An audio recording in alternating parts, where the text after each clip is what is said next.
Les disciples de Jean le Baptiste s'approchent de Jésus en disant « Pourquoi, alors que nous et les pharisiens nous jeûnons, tes disciples ne jeûnent-ils pas ?»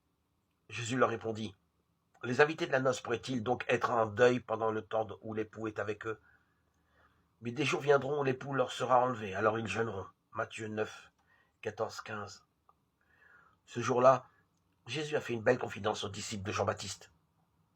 Il a quitté sa réserve habituelle pour annoncer clairement qu'il était l'époux et que l'heure des noces de Dieu avec l'humanité avait sonné. Ses auditeurs ont certainement compris où il voulait en venir, mais ils ont été, pour certains au moins, scandalisés.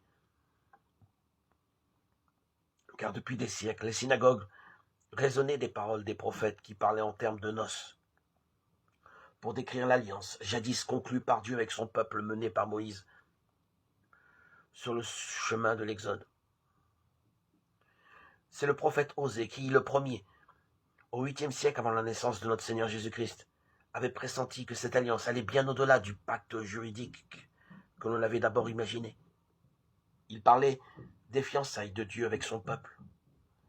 Les prophètes ultérieurs ont été encore plus loin. Un jour viendra où l'humanité tout entière répondra à l'invitation et entrera dans la salle des noces éternelles.